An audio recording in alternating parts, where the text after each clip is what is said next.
Good morning, good afternoon, good evening, whenever you may be. Guess what? It's another exciting morning of science. Live from the Brennebunger, deep in the quarantine, Southeast United States. Here we are, Ace Academy Science, 7th grade, Earth Systems. As we continue along, wandering through some weather stuff. I hope each and every one of you's had a fantastic day and will continue to do so. And hey, remember, that social distancing thing is real. This virus is as serious as it comes. So please make sure you're taking care of yourself and your loved ones by maintaining that 6-foot barrier between you and the next person. Don't cough. If there anything, wear a mask. So make sure you take care of yourselves. All right, so yesterday we were talking about weather in the overall sense of weather. Today we're going to talk about what we call air masses. So we're all eventually this will all be put together in when we talk about weather forecasting. So 7.E.1.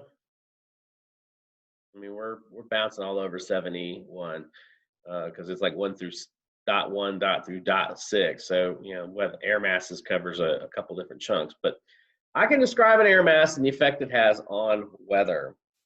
So what is an air mass? An air mass is a large parcel of air that is defined by its temperature, humidity, and pressure that has the same weather occurring inside of it. An air mass can form over continents, ice caps, or oceans. Air masses are controlled by patterns of heating and cooling over large areas of the Earth. So when we look at these couple of these graphics here, we've got this one up here. I mean, so when you see these things, the size of them, I mean there's the entire United States. So some of these masses are literally like half the country. Then you have some smaller ones that are not, but some of these really are almost as big as the entire continent. So, and we'll come back up to these here in a second. So they're classified according to the latitude in their continental maritime source regions. So colder air masses are termed polar or Arctic, while warmer air masses are deemed tropical.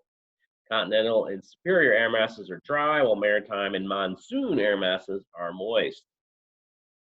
You start seeing that continental, polar, tropic. So you see some of these letters up here. You start going, hey, wait a minute. C, P, P, T, tropics, P, polar, A, Arctic. Well, okay, look at that. It kind of adds up. So once an air mass moves away from its source region, underlying vegetation and water bodies can quickly modify its character. So, I mean, it starts off really cold or Arctic and then moves over something that's warmer. It's obviously going to, take on the characteristics, start taking on those characteristics just because of the exchange of energy in the form of temperature. So it will modify over time, but it may not modify fast enough to, to not be decidedly different than where it, moves to. Classification schemes tackle an air mass's characteristics as well as modifications. Air masses can travel. When an air mass travels, we can sense the change between the air masses by the change of pressures and temperatures. Since air masses can move, there will be places where one air mass meets another. Where air masses are significantly different where air masses that are significantly different meet are called fronts. Fronts are one of the principal causes of meteorological phenomena outside of the tropics. So obviously in the tropics, there's so much energy coming from the sun and so much water vapor, again, from being evaporated out of the oceans and the everything else around it, that there's just way more going on weather-wise than would normally be in another area. So that's why tropics kind of have their own special qualities. But we're not going to go into that because we don't live in the tropics. Fronts are named based on the air mass moving in: cold front, warm front, occluded front, stationary front. Air masses are usually caused by differences in air pressure. Higher pressure air contains less water vapor. Lower water vapor content leads to less precipitation. Lower pressure masses can contain more water vapor. This higher vapor content leads low pressure masses to have more precipitation events. Outside the tropics, most meteorological events happen at the boundaries, again, of air masses, fronts. So the most extreme weather events we experience are caused by differences in air masses because thunderstorms are regular occurrences at air mass boundaries. Here we got another graph.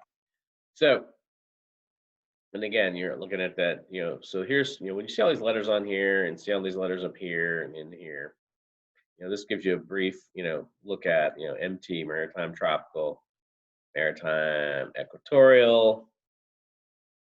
So down here, we're going to go over what all these different things are. So Bergeron classification is the most widely accepted form of air mass classification. Although others have produced more refined versions of the scheme over different regions of the globe, air mass classification involves 3 letters. First letter describes the moisture properties, with the C used for continental, which means dry, the M used for maritime, which is moist. So there's just, you got C and you got M. Those 2 letters, that's it, right? Okay. First letter C, continental, dry, M, maritime, moist. Source region, T for tropical, P for polar, A for Arctic or Antarctic, M for monsoon. Look over here, it's like, hey, wait a minute, these guys had M. They call it maritime. So it's like, oh, wait a minute, see, different nomenclature. Sometimes you have it, sometimes you don't.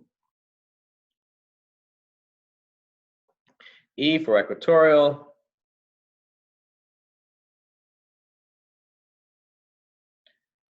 And S for superior. So superior is an adiabatically drying and warming air formed by significant downward motion in the atmosphere. So superior air typically is drier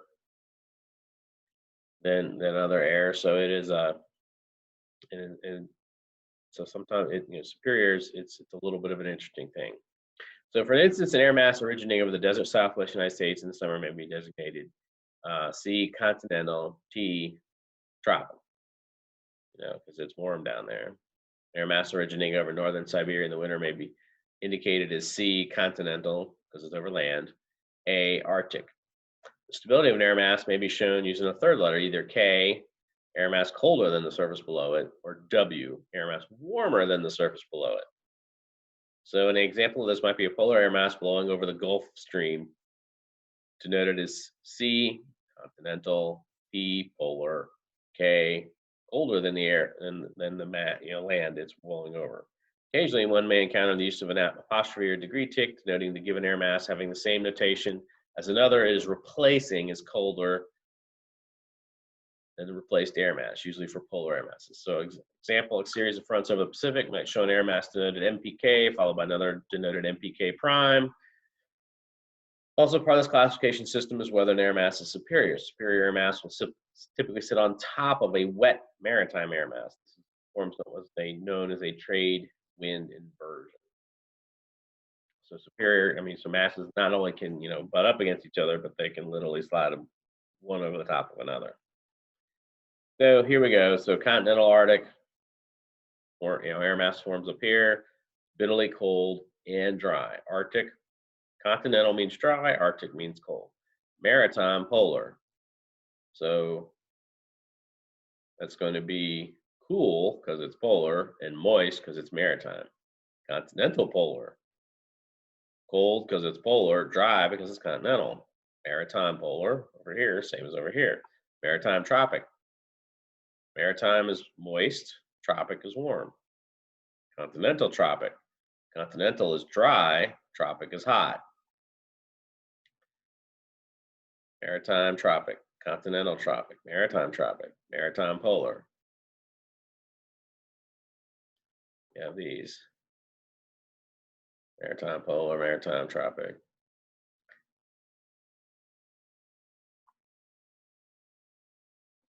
So maritime and monsoon. So monsoon, a little bit different of a class. Let's see if there's typically you get monsoon. You always talk about monsoons over Southeast Asia. Monsoon is a season. It's literally, if you want,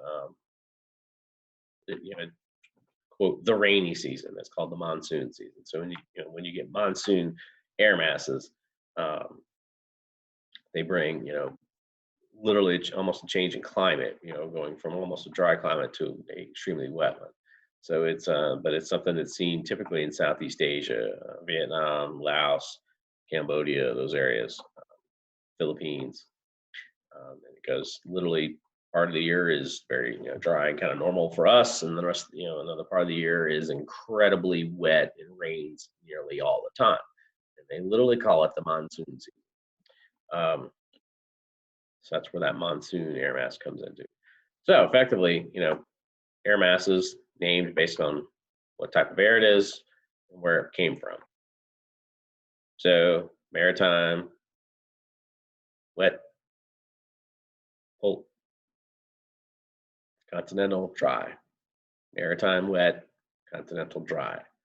Arctic, very cold. Polar, cold. Tropic, warm. Any questions? All right, this was a short lesson today, so I want you guys to make sure, remember, like the video. Remember, leave a comment down there in the comment section saying, hey, I was here today. And hey, subscribe to the channel.